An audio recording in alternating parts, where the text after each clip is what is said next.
Kalau kamu berdoa itu yang tadarruk. Tadarruk itu ya yang sangat sopan, wakuf ya secara diam-diam atau secara enggak berlebihan. Terus hanya ayat innahu la yuhibbul mu'tadin. Allah itu tidak suka orang yang melewati batas. Itu termasuk melewati batas dalam doa karena ada unsur mendikte Allah. Saya memberi contoh tadi. Misalnya kita sebagai cowok berdoa ya Allah saya ingin punya istri cantik, solihah, nasabnya baik, gak pernah cerewet, gak pernah apa. Itu kan nanti nyarinya juga susah. Nanti kalau Allah menjabatkan itu adanya di surga, ning donya ora payu rabi, kira-kira. Nah itu sudah berlebihan. Terus kalau ada ulama mengatakan doa itu mukhul ibadah. Itu maksudnya gini, doa itu bukti kita minta, minta itu bukti kita lemah. Nah merasa lemah itu sudah bagian dari ibadah. Makanya masyhur itu syairnya Abdul Al-Haddad itu. Fadu'ai wabdihali dalilun li fiftikori itu. Jadi saya berdoa itu hanya sebagai bukti saya butuh Allah. Saya sendiri tidak punya kepentingan mustajab apa enggak. Jadi wali-wali yang mengatakan doa itu mukhul ibadah sebetulnya itu malah wali-wali yang dari awal enggak kelintas disembadani apa enggak. Butuhnya dia itu menunjukkan bahwa saya ini lemah. Buktinya posisinya minta. Itu yang dimaksud mukhul ibadah. Tapi kalau kita berdoa terus posisi kita protes. Katanya kamu baik ya Allah, engkau baik. Ternyata enggak juga. Buktinya semua doa saya enggak kamu kabulkan. Wah, ini malah doa kriminal. Jadi yang dimaksud mukhul ibadah itu doa itu bukti minta. Minta itu bukti lemah. Makanya ada syairnya Abdul Al-Haddad maksud fadu'a ibabdihali dalilun li fif tiga. Jadi saya minta engkau ya Allah itu bukti saya butuh. Jadi itu bukan dua hal yang harus dipertentangkan. Jadi kalau doa dikatakan apa? Ibadah karena di doa itu minta. Nah minta itu bukti merasa kita lemah. Berarti kita sa'il Allah mas'ul. Kita minta Allah yang kita mintain. Kita menengadah Allah yang berposisi memberi. Itu saja sudah cukup sebagai ibadah. Meskipun doa kita tidak mustajab. Karena memang tadi seperti itu. Kalau di ilmu-ilmu tasawuf itu apa ya? Doa itu memang benar-benar sudah mukul ibadah karena tadi perasaan merasa butuh sama Allah itu. Nah, merasa butuh itu, nah kalau kita berdoa merasa butuh sama yang kita minta, itu dalam ilmu tasawuf sudah kriminal, berarti kamu lebih butuh makhluknya. Misalnya begini ya, saya ingin punya rumah bagus, terus setelah punya rumah kredit saya utangnya banyak. Sebetulnya saya itu tidak pernah ingat Allah, gara-gara utang banyak, kredit jatuh tempo, terus melibatkan Allah. Ya Allah saya ini utang banyak, ini terus tolong dibayar. Sebetulnya saya itu ingat utang. Cuma Allah tak libatkan kan. Lah itu tidak akan jadi wali. Yang jenis ini tidak akan jadi wali. Saya ingin jadi dosen. Melibatkan siapa ya nanya? Melibatkan Allah terus malam-malam bangun melibatkan Allah. Itu artinya apa? Kamu itu lebih ingin yang kamu minta ketimbang ingin Allah. Kalau wali itu enggak gitu, kangen Allah. Terus tahu Allah itu zat pemberi, karena tahu Allah zat pemberi terus minta. Maka yang dikangen itu ya Allahnya dulu. Kalau kita kan enggak punya kasus dulu, punya keinginan banyak dulu. Baru ingat siapa yang bisa ya. Oh Allah.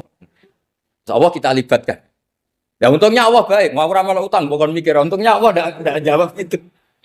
Jadi itu bedanya wali. Kalau wali itu kangen Allah dulu, baru minta. Kalau kita enggak, banyak masalah dulu, baru melibatkan Allah. Nah yang jenis ini tuh bahaya. Kalau enggak disembadani mesti ngomel ya. Gusti katanya kalau yang minta kamu kabulkan, ternyata ini enggak. Nanti kalau Allah jawab, kamu itu tidak kangen saya, kamu itu kangen uang, kangen perempuan cantik yang kamu inginkan. Terus kamu melibatkan saya. Urusannya apa saya dengan itu, Pak? Makanya tidak usah nuntut karena awalnya sudah salah. Ya saya kira itu ya. Jadi ada ayat apa? Ud'u rabbakum tadarru'aw wa khufyah. Terusannya apa? Innahu la yuhibbul mu'tadin. Itu di semua tafsir dikatakan Allah enggak suka orang yang berlebihan dalam doa. Berlebihan tadi, misalnya minta sesuatu yang terlalu besar, atau permintaan kemarin saja lanu addi syukroh, kita tidak bisa memenuhi mensyukuri, sudah minta lagi. Misalnya seorang jomblo, targetnya kan asal payu nikah. Tapi setelah nikah, bayangkan istrinya solihah, tidak cerewet, itu kan berlebihan. Hilang status jomblo saja, belum kamu syukuri, kok sudah minta macam-macam. Jadi harusnya kan syukur dulu ya. Sekedar laku nikah ini kan ada syukur yang harus seperti jadi dosen juga gitu. Sekedar jadi dosen harus kita syukuri dulu karena menjadi kita tidak nganggur. Itu kan satu harkat sosial yang luar biasa. Jangan tahu-tahu sudah hari kedua cari intensif, cari ini itu, syukurnya aja belum sudah kemana-mana. Lah itu sudah mu'tadin, sudah melebihi apa? Batas. Ya saya kira. Jadi begini ya masalah pendidikan ya. Kalau saya jawab pakai ilmu hakikat saja karena ini keahlian saya. Sebetulnya begini ya, kalau misalnya itu ya subjektif juga, misalnya bilang rata-rata alumni pondok ini sukses, alumni kampus ini sukses, yang ini tidak sukses, itu satu pasti subjektif. Karena biasanya yang diterkenalkan ya yang sukses-sukses. Sama saya punya tetangga dari pondok yang Anda sebut itu kebetulan tidak sukses semua. Itu jantung saya sampai ngeluh. Saya ini gimana kok? Ya, ya sudah seperti itu kan subjektif. Tapi menyangkut pendidikan itu begini ya, menyangkut hasil dari pendidikan itu. Andai kan kita bicara ilmu hakikat, misalnya kita mondok itu, mondok kemudian jadi orang miskin, jadi orang yang menurut orang banyak tidak berguna di masyarakat. Ternyata kita ini orang yang kelihatannya tidak punya karir, tapi kalau malam sujud sama Allah. Punya anak niat memperbanyak orang sujud, terus punya ibu yang sakit-sakitan kita rawat. Meskipun kita tidak jadi dosen, tidak jadi menteri. Tapi indawa itu luar biasa karena berstatus ngerawat ibu, ngerawat anak, ngerawat istri. Nah Islam itu datang dengan jargon-jargon seperti itu. Sehingga Nabi kalau muji itu ada Uwais Al-Qarni, ini orang yang luar biasa. Ternyata dia itu punya ibu lumpuh yang kalau kemana-mana harus digendong. Ketika tetangga-tetangganya berhasil sowan Rasulullah itu Uwais Al-Qarni tidak bisa. Karena setiap ibunya dipamitin mau sowan ke Rasulullah itu sama ibunya nggak boleh. Tapi apa yang terjadi? Justru dipuji-puji Nabi sebaik-baiknya kurun. Kurun itu waktu adalah kurun yang ada Uwais Al-Qarni. Saya punya teman, ini kisah nyata, saya berkali-kali ngisi ngaji di komunitas ulama. Ini mungkin tidak bagus untuk kampus, tapi harus saya utarakan. Supaya ya kita evaluasi, saya bilang gini, saya ini jadi kiai itu sering iri sama orang goblok. Orang goblok itu barokah kata saya gitu. Itu kiai-kiai kaget semua, karena saya bilang orang goblok itu barokah. Saya beri contoh gini, misalnya saya pinter, terus juara MTQ, juara hafal Quran atau juara baca Quran secara tartil. Ujung-ujungnya saya dapat hadiah umroh atau apalah, atau hadiah rumah atau apa. Pertanyaannya adalah mendapat. Saya ulang lagi, mendapat. Sementara ada santri yang bodoh, gara-gara bodoh itu dosen UI yang enggak, jadi kiai yang enggak, akhirnya dia jadi pekerja di Korea. Barokahnya bodoh tadi. Karena di Korea melihat orang ateis, akhirnya dia kepikiran bikin masjid. Sebagian gajinya disumbangkan untuk masjid. Ini bodoh pendiri masjid. Tapi kita gara-gara dosen dakwah di masjid, ini pinter dapat uang dari masjid. Nah ini bukan nyindir, ini biasa saja. Ini maksud saya. Maksud saya, kamu jangan ngabaikan hidup. Akhirnya apa yang terjadi? Saya ini punya teman ini betul. Saya ini kan kecelok dulu tuh Gus Alim. Nasib saya di mana-mana dihormati. Kadang saya merasa dosa. Kok dihormati? Saya punya teman, dulu gobloknya minta ampun sekolah, sekelas maksudnya. Gobloknya, soalnya gobloknya harus disepakati. Sudah. Iya, goblok mujma'al ya kira-kira. Singkat cerita, dia itu hidup di pedalaman Kalimantan, sekitar tahun 92. Dulu kan biasalah di dalam hutan itu pasti ada penebangan hutan macam. Dia ada bosnya, yang jelas dia ada bosnya. Saya yakin juga agak kriminal. Karena dia tidak yang illegal logging. Pokoknya ditakdir dia hidup di tengah hutan. Ikut orang. Setelah itu dulu nggak ada HP. Sering kirim surat ke saya, Gus, saya ini hidup di tengah hutan. Tapi saya ini muslim, pernah mondok. Kalau nggak bikin Jumat itu nggak enak. Bikinlah dia Jumatan. Nah karena dia pernah ngaji fikih Syafi'i, kalau Jumatan nggak ada orang 40 itu harusnya zuhur, tidak Jumatan. Tapi orang yang kerja di situ tidak mau. Wong dino Jumat kok zuhuran loh Pak. Kalau dino Jumat ya Jumatan. Ya. Tanya saya, Gus itu kalau ada kaulnya enggak supaya Jumatan ndak orang 40 sah. Singkat cerita dia lama-lama jadi pendiri masjid di situ. Dia punya sedikit gaji ya dipakai masjid, punya sedikit tanah diwakafkan untuk masjid. Artinya apa? Indawa ini banyak orang bodoh, ternyata di komunitasnya dia muassis, pendiri, pemberi. Sementara kita yang kecelok pinter, dapat umroh, dapat bonus. Kira-kira nanti kita ketemu Allah. Kamu pernah nyumbang Islam apa? Yang bodoh jawab, oh nate Gusti bikin masjid di pedalaman. Kita yang pinter. Kayaknya kalau memberi enggak lah Gusti. Reputasinya mendapat. Ketika Nabi memenangkan perang Badar, itu ada Asra Badrin, tawanan-tawanan perang Badar. Nabi suka musyawarah, suka rembukan. Ya Abu Bakrin, menurut kamu tawanan ini diapakan? Kata Abu Bakar, hum asyiratuka. Mereka itu keluarga engkau, orang-orang Quraisy. Ya dibebaskan saja. Pakai tebusan. Nanti uang itu kita kelola supaya jadi penguat Islam. Dan orang-orang ini merasa utang jasa karena harusnya dibunuh, tapi kita bebaskan. Terus tanya, bagaimana kamu ya Umar menurut kamu? Kata Umar, ini kan orang-orang yang dulu ingin bunuh kamu. Yang ingin menghabisi jenengan, ingin dan sudah ngusir jenengan. Ya setelah ketangkap ya dibunuh, kok repot. Apa kata Rasulullah? Rasulullah spontan ngendikan, inna masalah kayak Abu Bakrin kama sali Ibrahim. Kamu ibarat kayak Nabi Ibrahim. Izqala faman tabi'ani fa innahu minni wa man asani fa innakal ghafurur rahim. Jadi Nabi Ibrahim itu unik. Melihat umat itu sesyafakoh itu. Syafakoh itu banget sayangnya. Nabi Ibrahim cara berpikir, faman tabi'ani fa innahu minni, orang yang ikut saya ya Allah pasti golongan saya, tentu layak masuk surga. Waman asoni, orang yang mendurhakai saya, fa innaka ghafurur rahim, engkau Maha Pengampun. Bukan yang mendurhakai langsung masuk neraka, enggak, engkau Maha Pengampun. Wa masaluka ya Umar kama salin Nuh, isqala rabbi la tadzar ala ardi minal kafirina dajjara. Umar, kamu mirip Nabi Nuh, inginnya semua orang kafir dihabisin. Ya masyhur kan Nabi Nuh itu nggak ingin ada orang kafir sampai ada banjir tufan.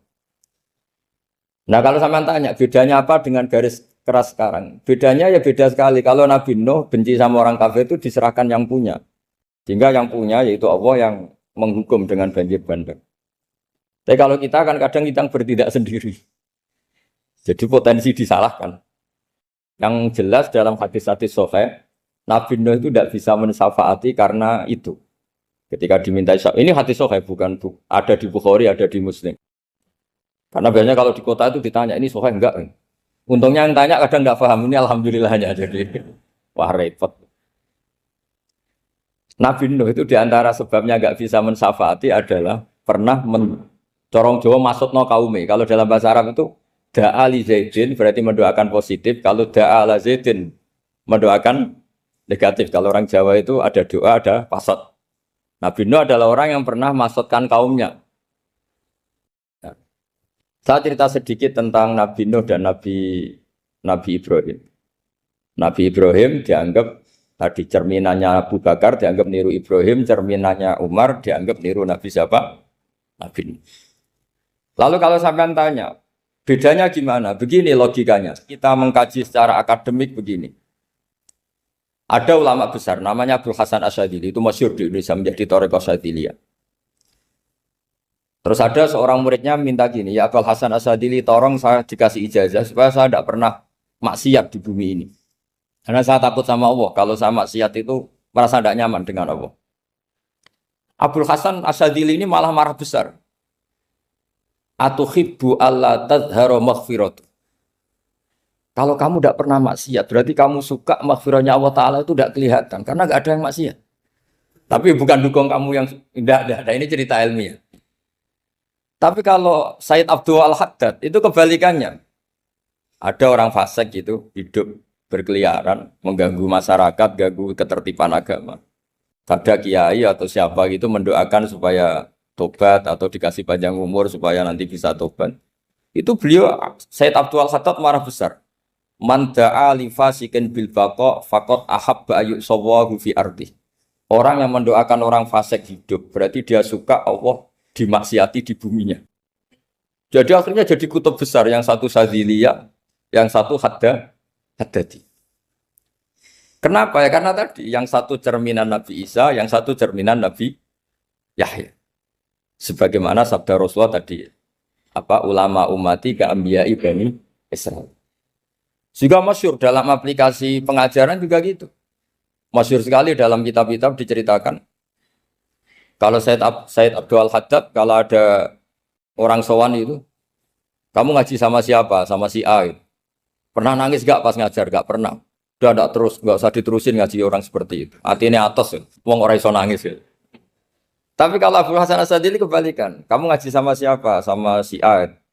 Pernah tertawa enggak kalau ngaji? Enggak pernah. Udah, enggak usah ngaji sama orang itu. Orang enggak bisa syukur. Jadi jadi itu manhaj besar. Nah, akhirnya orang-orang kayak kita ini enggak jelas semua. Nangis ya bisa, syukur, guyu ya bisa.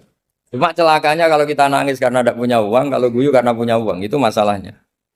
Tapi kalau wali-wali dulu enggak, kalau senyum ya karena saking yakin rahmatnya Allah itu wasiat rahmatu. Kalau nangis ya karena takut azabnya Allah. Kalau kita kan enggak, sangat-sangat materialistik. Ini yang membedakan kita. Sebenarnya nangis dan senyum itu satu keharusan karena Allah punya madharul jalal. Ketika Allah dengan sifat keagungannya, maka kita ini seorang Jawa serako bersenyum. Tapi Allah itu kadang sebagai madharul jamal. Adanya satu keasikan. Sehingga yang merengut itu yang salah.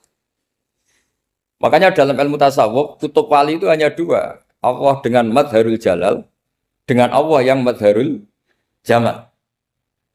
Contoh madharul jalal misalnya gini. Ketika Nabi Musa ingin melihat Allah, saking kangennya ingin melihat Allah, Rabbi arini anzur ilaik. Ya Allah, saya beri hak untuk melihat engkau. Allah dengan jalalnya gini, Allah itu qadim, superior. Tentu gak layak tersentuh barang hadis. Barang hadis itu makhluk. Sehingga ketika falam matajalla rabbuhu lil jabali ja'alahu dakka wa kharra Musa sa'iqa. Sehingga gak levelnya, apapun hebatnya Nabi ini tetap makhluk. Sementara Allah itu qadim. Gak kuat. Makhluk yang fana ini, yang profan ini gak kuat. Gak kuat menampung zat yang qadim, yang superior. Sehingga gunung pun hancur. Nabi Musa pingsan. Tapi ketika Allah dengan madharul jamal itu Allah dengan keindahannya, dengan kasih sayangnya, memberi hak makhluknya untuk melihat. Nah di sini ini Allah sering ngendikan wujuhu yauma idzin nadhirah ila rabbiha nadhirah. Nanti ada wajah-wajah yang di surga itu melihat saya kata. Tapi apakah betul melihat kayak saya melihat dosen, melihat Pak Rektor, melihat teman-teman itu tidak bisa. Karena Allah itu qadim, sehingga meskipun manusia ahlul jannah melihat Allah, tetap Allah ngendikan la tudrikuhul absar wa huwa yudrikul absar. Karena Allah di balik jamalnya ya punya jalal, di balik jalalnya juga punya jalal. Sehingga selalu di Quran itu diulang beberapa kali supaya proporsional. Nah, kenapa ahli sunnah tetap berkeyakinan Allah bisa dilihat? Logikanya begini. Fa inna kulla maujudin yasihu ayyura. Allah itu zat sing nyata-nyata wujud dan punya eksistensi. Di mana-mana sesuatu yang wujud itu layak untuk bisa dilihat. Lalu pertanyaannya gini, kenapa kita tidak bisa melihat sekarang kok nunggu di akhirat? Karena mata kita sekarang itu profan, fana. Sementara kita setelah di surga, tubuh kita didesain abadi. Ya saya ulang lagi ya, setelah kita di surga, semua fisik kita ini didesain abadi. Tentu karena desainnya sudah abadi, layak melihat zat yang abadi. Tapi pertanyaannya, kenapa tidak bisa ikhatoh, tidak bisa melihat sampai faham, la tudrikul absar? Karena abadi kita itu diabadikan. Sebagaimana surga abadinya diabadikan. Neraka ya diabadikan. Sementara Allah abadi dengan dirinya sendiri, yaitu Al-Qayyum, atau dalam bahasa ngajinya Qiyamuhu binafs. Nah lalu pertanyaan, makanya Mu'tazilah itu menentang betul kalau orang di surga bisa melihat Allah. Cara berpikir Mu'tazilah, melihat itu artinya yang dilihat ada arahnya, sementara Allah terbebas dari arah. Tapi kata ahli sunnah cara berpikir tidak seperti itu. Melihat itu pokoknya tahu. Nah, tahu karena mata itu karena kita ditakdir tahu itu karena mata. Sebetulnya yang menjadikan tahu itu tidak mata. Ya kalau tahu ya tahu saja, bukan harus pakai mata. Itu cara berpikir ahli sunnah wal jamaah. Jadi saya beri ya bocoran. Kenapa madzhab ahli sunnah itu yang dipilih oleh banyak mayoritas di dunia, jumhur itu. Ahli sunnah itu dianggap pikirannya lebih orisinal. Misalnya ahli sunnah kalau ditanya, kenapa kamu melihat? Ya melihat saja. Kenapa kamu mendengar? Ya mendengar saja. Kesannya itu tidak rasional, kayak orang yang nggak pinter itu. Tapi sebetulnya itu yang benar. Jadi cara berpikir ahli sunnah itu melihat itu menjadi tahu. Menjadi tahu itu bisa karena mendengar, bisa karena melihat, bisa karena dikasih tahu, bisa karena bersentuhan. Sebab itu di Quran itu ada ayat ala ya'lamu man khalaqa, bukankah zat yang menciptakan itu menjadi tahu. Sehingga kenapa Allah itu selalu tahu? Karena Allah yang menciptakan. Kalau kamu tahu karena mata, sekali itu jauh, maka kamu tidak melihat. Atau kamu sekarang buta, kamu tidak melihat. Atau tertutupi barang itu, maka kamu tidak melihat. Tapi kalau kamu tahu karena kamu menciptakan, maka akan melihat terus. Misalnya saya ini tukang batu. Saya ingat betul ketika saya bangun Monas, itu polpen saya tak tanam di dalam Monas. Saya ingat betul kalau polpen saya warnanya putih, tak tanam di Monas 2 meter dari pondasi. Setelah saya pulang ke Jogja ditanya, di dalam Monas ada apa? Ada polpen. Posisinya 2 meter dari pondasi. Kenapa saya tahu? Karena saya yang menciptakan. Nah, karena menciptakan ini sehingga tahu saya akan terus-menerus. Tapi kalau tahu karena mata sekali barang itu tertutupi, nggak tahu. Misalnya saya tahu jenengan karena dekat sekali jenengan kemana-mana saya sudah tidak tahu. Tapi kalau saya menaruh sesuatu di tubuh Anda, sehingga kamu kemana-mana tetap tahu bahwa barang itu ada di tubuh. Nanti kalau ada yang protes, tapi bisa saja Gus barang itu dicuri orang kemudian Anda tidak tahu. Yang menjadi tidak tahu karena saya sudah tidak menciptakan suasana itu. Selagi saya yang menciptakan, maka akan tahu terus. Nah, tapi karena Allah ini menciptakan semua yang ada di bumi, maka Allah tahu terus. Jika Allah tahu cara bikin kuman, terus tahu bahwa manusia itu punya kuman, kumannya punya organ, organnya juga punya kuman. Terus gak kebayang. Kamu bayangkan kayak, makanya Allah itu kalau cerita sederhana, innallaha la yastahi ayyadriba mathalam ma ba'udatan fama fawqaha. Allah itu tidak malu bikin perumpamaan nyamuk, karena nyamuk itu lebih dahsyat timbang gajah. Para pematung itu disuruh bikin gajah masih mampu. Bikinkan patung gajah, mungkin masih sanggup. Tapi kalau tak suruh bikin patung nyamuk, nggak usah bikin hidup, patungnya saja sekecil itu. Padahal nyamuk kecil itu punya organ tubuh. Lalu bikinnya organ tubuh nyamuk itu kayak apa? Organnya punya kuman, kumannya punya organ, organnya juga punya kuman. Sehingga orang-orang alim itu baca nyamuk itu lebih jadi ayat Allah ketimbang melihat dinosaurus. Tapi sekarang orang itu nggak tertarik ceritanya.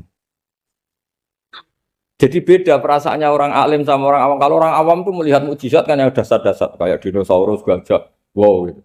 Kalau orang alim nggak, malah melihat nyamuk. Kealiman seperti itu terjaga di umatnya Muhammad, di umatnya Rasulullah Muhammad SAW. Karena ketika umat ini nggak ditunggui para nabi, itu Allah menjamin Muhammad, ulama umatmu nanti punya kemampuan seperti nabi. Tentu tidak dalam keutamaan ya, keutamaan tentu nggak sekelas sama nabi. Kenapa itu terjadi? Karena tadi para nabi ini mewakili sekian. Kalau kita sangat mencintai Indonesia, maka kita akan tegas siapapun yang ingin menghancurkan Indonesia. Itu kira-kira cerminan Nabi Nuh. Kalau kita sangat mencintai Allah, maka kita akan benci sebenci-bencinya sama orang yang mendurhakai Allah. Tapi masalahnya, Allah yang kita cintai itu memaklumatkan diri kalau bersifat ghafur, pengampun. Sehingga kalau kita terlalu kasar, ini kan yang kita cintai bersifat ghafur kok kita kasar. Di sini Nabi Ibrahim. Beliau sangat mangkel sekali sama yang durhaka sama Allah. Tapi mau mangkel gimana? Zat yang mengajarkan itu bersifat ghafur. Maka kita mau tidak mau. Makanya ada riwayat mengatakan takhallaku bi akhlaqillah. Kamu bertata krama kayak akhlaknya Allah. Akhirnya ya sudah. Kita mau apa coba? Kira-kira kalau kamu mencintai seseorang, itu potensinya kan dua. Protektif. Ada telepon itu dari siapa? Cewek atau cowok, protektif. Itu bukti cinta apa bukti suudon kan tidak tahu. Tapi misalnya kamu cinta perempuan terus WA-an sama lelaki nggak apa-apa, jalan sama lelaki nggak apa-apa, sama masa lalunya pacarnya juga nggak apa-apa. Itu cinta apa pembiaran? Kan sama-sama nggak jelas. Nah kira-kira mencintai Allah itu kira-kira analoginya seperti itu. Kalau yang satu protektif, Allah harus zat satu-satunya yang disembah. Nggak boleh didurhakai, nggak boleh dikhianati kok. Sehingga ini sangat keras sekali. Nah, ini Nabi Nuh. Di sini ada Nabi Ibrahim. Karena orang yang zat yang kita cintai bersifat ghafur. Jika kalau kita terlalu tegas beda dengan sifatnya Allah yang bersifat ghafur. Nah umatnya Nabi seperti itu mulai dulu. Ada yang moderat, ada yang keras, ada yang setengah keras, setengah moderat. Ada yang ngambil sikap, oh udah mangan turu, ngenteni mati. Itu lebih baik itu timbang punya istihad tapi gak jelas mendingan Itu ada riwayatnya, suatu saat ibadah akhir umatku terbaik adalah tidur. Maksudnya tidur itu gak ngambil sikap, masyhur itu. Saya beri riwayat yang ada di Bukhari Muslim. Satakunu fitanun. Al-qa'id fiya khairun minal qa'im wal qa'in fiya khairun minal masyi wal masyi fiya khairun minas sa'i. Nanti di akhir zaman itu banyak fitnah. Kata Rasulullah, yang duduk lebih baik ketimbang yang berdiri, yang berdiri lebih baik ketimbang yang jalan. Yang jalan biasa lebih baik ketimbang yang jalan bergegas. Man tasyarrafa laha tastasrifu. Fitnah itu adalah siapa yang terlibat maka akan semakin parah. Sehingga semenjak itu ulama berpikir nanti di akhir zaman kalau ada fitnah, itu sebaiknya orang ngambil sikap sepasif-pasifnya, secuek-cueknya. Jadi semua syurahul hadis sepakat makna hadis ini apa? Orang disuruh sikap secuek-cuek. Misalnya pilihan presiden, contoh kecil pilihan presiden. Mungkin para intelektual nggak merasa, tapi kalau ulama itu cara berpikir beda. Pilihan presiden, kamu fanatik milih A, yang satu fanatik milih B. Ya presiden atau bupati atau gubernur. Terus yang satu bilang gini, wah kalau nggak di presiden A, nggak di bupati A, nggak di gubernur A, negara ini rusak. Mungkin betul dari segi apa jejak rekamnya A ini bagus. Tapi pertanyaannya secara tauhid, bagaimana Anda menggantungkan kesejahteraan sama makhluk? Kamu nggak pernah terusik begitu kan para intelektual? Itu kan melukai. Bagaimana mungkin Anda menggantungkan kesejahteraan dengan seorang makhluk? Wah kalau di presiden A pasti Indonesia makmur, kalau bupati A pasti Sleman makmur, pasti Bantul makmur. Nah, bagaimana mungkin makhluk yang sedang soleh kamu pastikan selalu soleh? Wong dia makhluk bisa berubah. Sementara yang B misalnya fasik, wah kalau dipimpin B pasti rusak negara. Bagaimana kamu pastikan B yang fasik selalu fasik? Dia saja dia husnul Fatimah. Yang fasik pas mimpin jadi soleh, yang soleh pas mimpin jadi fasik. Akhirnya ulama karena tahu sifat manusia itu baru badan kendali di tangan Allah. Sikapnya nggak jelas. Saya ini termasuk orang yang terkenal nggak jelas. Karena kalau ditanya, Gus sampai pilih presiden mana, bakti mana? Sanut pangeran sing dadi aku loyalin. Wah, anut pangeran yo kacau. Wah, luwe kacau menan anut pangeran kan. Ini kan sudah tidak sambung karena pikirannya ulama. Memang nggak beda, cara berpikir ulama itu beda. Bahkan bapak saya itu kalau didik saya itu begini. Kalau meseli saya atau ngirim saya dulu itu kan pakai mesel. Ha ini uang kamu 500.000 untuk kamu. Mesti ditambahi 100.000 ini untuk buat jajan sama teman-teman. Mesti ada uang pokok, ada uang sedekah. Dulu saya sering tanya, kenapa bapak sangat menghormati teman-teman saya? Kata bapak, kowe mondok iku aku ora iso nyukupi, sing iso nyukupi ya kanca-kanca. Ternyata betul, rata-rata anak kuliah atau anak mondok, uang pribadinya kan 8 hari dari dikirim sudah habis. Berarti kan masih 22 hari, kok bisa hidup itu kan barokahnya teman-teman itu. Malah yang agak beling itu 1 hari sudah habis, berarti ada 29 yang bergantung sana sini. Sehingga Nabi dulu cara ngendikan itu unik. Kata Nabi, da'un nasa yarzuqu wahu ba'duhum ba'duh. Manusia barnawa, engko saling memberi rezeki. Ketika ada collab, Medina itu pernah collab, terus sekarang pernah defisit. Beberapa pakar ekonomi datang ke Rasulullah, ya Rasulullah, sa'ir, tolong dikasih harga standar. Tapi apa jawabannya Nabi? La tusairu fa inna Allaha huwal musair. Kamu jangan kasih harga, Allah sendiri yang menentukan harga itu. Terus kata Nabi, kenapa engkau begitu ya Rasulullah? Ini negara harus ditentukan harga karena gini-gini. Kata Nabi, saya tidak ingin ketemu Allah dalam keadaan dolim. Tapi ini tentu di teori ilmu modern ini masalah. Tapi menurut orang modern. Tapi kalau menurut ilmu hakikat itu nggak akan masalah. Misalnya, kenapa Nabi tidak menentukan harga dalam keadaan negara seperti itu?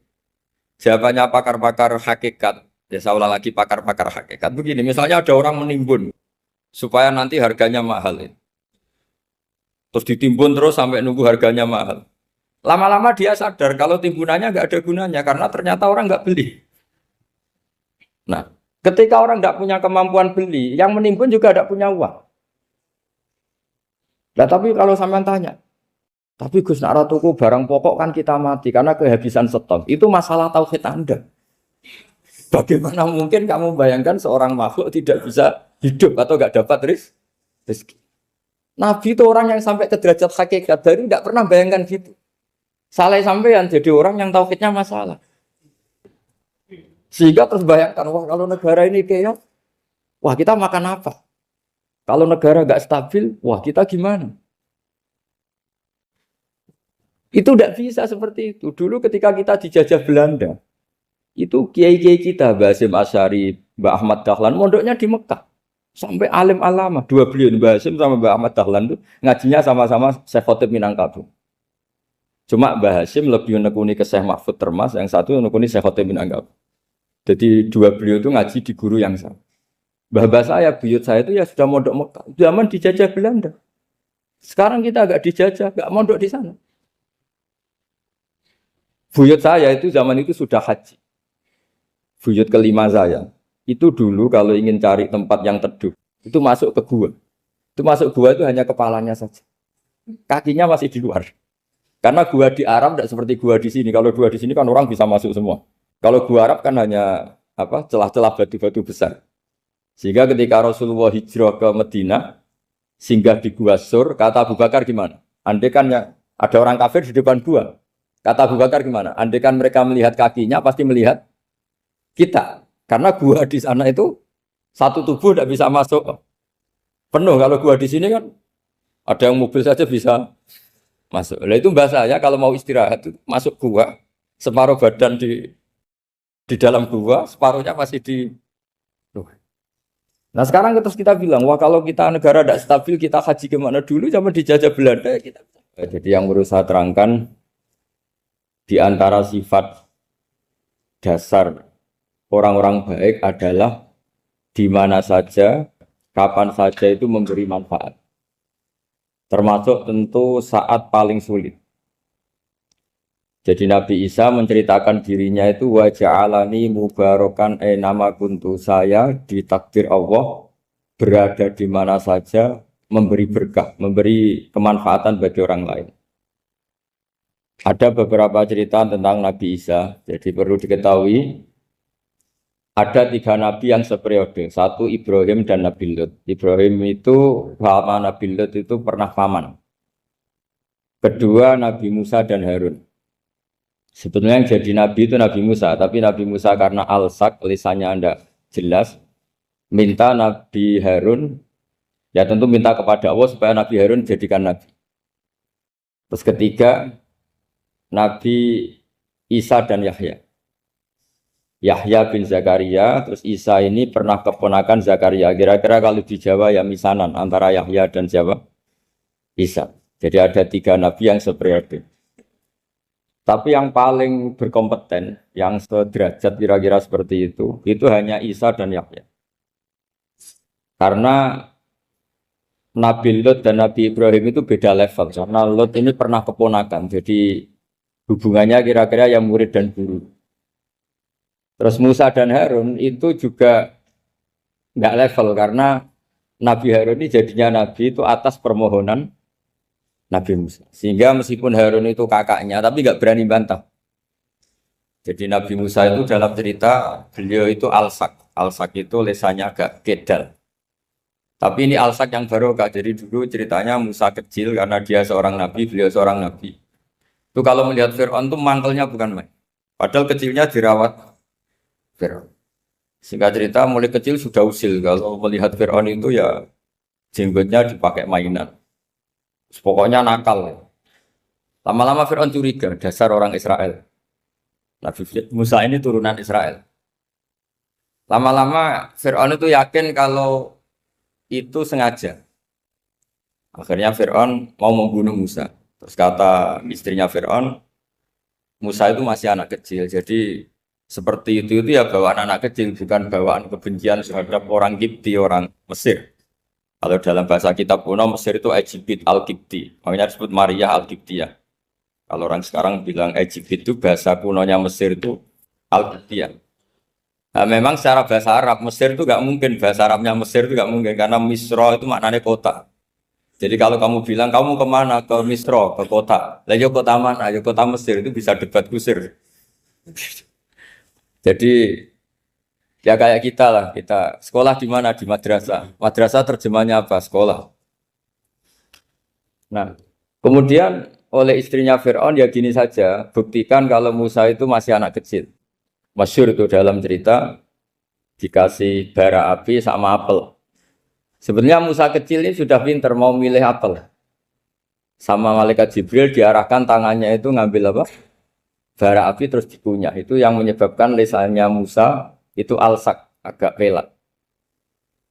Nah, ketika jadi rasul itu akan repot karena nanti harus pakai penerjemah. Jadi seorang rasul tapi lisannya tidak apa? Cakap.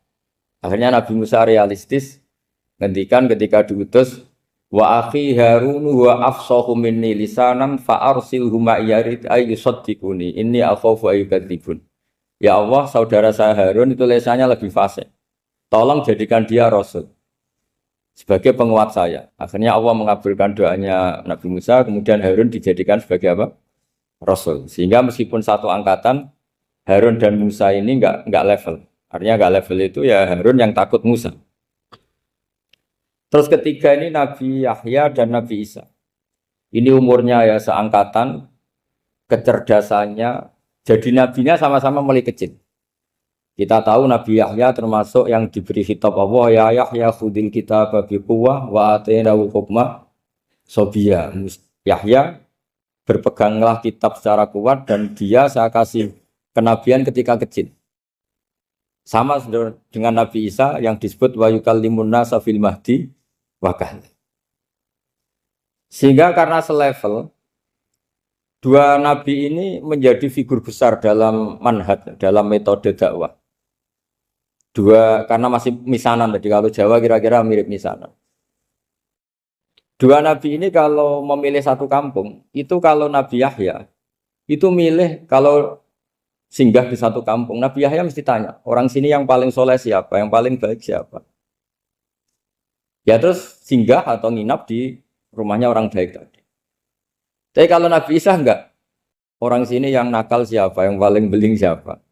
Terus Nabi Isa singgah di situ. Akhirnya ada pertanyaan dari Nabi Yahya, lima tanzilu ala syirarin nas. Kenapa kamu selalu singgah di orang-orang nakal? Syiror itu orang-orang nakal. Masyhur itu Nabi Isa menjawab, ana tabibun udawil mardo. Di mana-mana Nabi itu ibarat seorang dokter, kerjaannya tentu menyembuhkan orang-orang yang apa? Sakit. Jadi dua Nabi ini sering berdebat, tentu debat yang baik. Dan itu menjadi cara Jawa itu punjeri ilmu. Jadi manhaj ilmu besar antara Yahya dan Isa. Begitu juga Nabi Yahya itu kelihatan agak rileks, panik, saking takutnya sama Allah. Kalau Nabi Isa itu rileks. Pokoknya kumpul orang-orang nakal itu ya rileks. Akhirnya ada dua pertanyaan sekaligus nanti jadi dua manhaj. Kenapa kamu sering sering kalau bahasa Arab itu abasa ya. Terus yang Nabi Yahya balik bertanya, kenapa kamu sering senyum, sering tertawa? Kenapa memangnya terus? Ka'annaka ta'manu min makrillah. Kamu sering senyum kayak kami sudah terbebas dari azab Allah, dari ditegur Allah, seakan-akan kamu orang paling benar yang enggak akan salah. Nabi Isa balik tanya, sama kamu sering masam, sering merut, ka'annaka taqnatu min rahmatillah, seakan-akan kamu putus asa dari rahmatnya Allah. Sehingga kemudian itu jadi manhaj besar. Kalau terlalu senyum, ya dianggap orang yang kayak nggak punya perasaan dosa. Tapi kalau terlalu masam, terlalu merenggut, seakan-akan rahmat Allah itu terbatas. Sehingga seakan-akan Allah itu rahmatnya nggak cukup lah untuk mengelola manusia ini. Sehingga itu jadi metode besar yang masyhur itu dalam sebuah hadis Nabi ngendikan, ulama ummati ka anbiya Bani Israil. Ulama umatku itu kapasitasnya atau fungsinya atau manfaatnya setingkat nabi-nabi Bani Israil. Karena ketika umat ini enggak ditunggui para nabi setelah Rasulullah SAW, itu yang nunggui hanya ulama. Tapi ulama ini sudah cukup mewakili para nabi Bani Israil. Dan banyak syurahul hadis, para menyarah hadis mensarahkan Nabi tidak ngendikan ulama ummati kamisli seperti saya, tapi ka'ambiyai Bani Israel, bagaimana nabi-nabi Bani Israel. Nabi Bani Israel itu macam-macam. Termasuk ada yang tidak nikah, yaitu yang bernama Yahya dan Isa.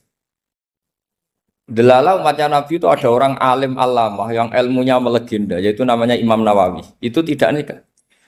Sampai kabudut. Meskipun dalam ajaran syariatnya Nabi, an-nikah sunnati, tapi selalu ada orang yang ditakdir tidak nikah. Karena masyhul, karena sibuk ngurus ilmu.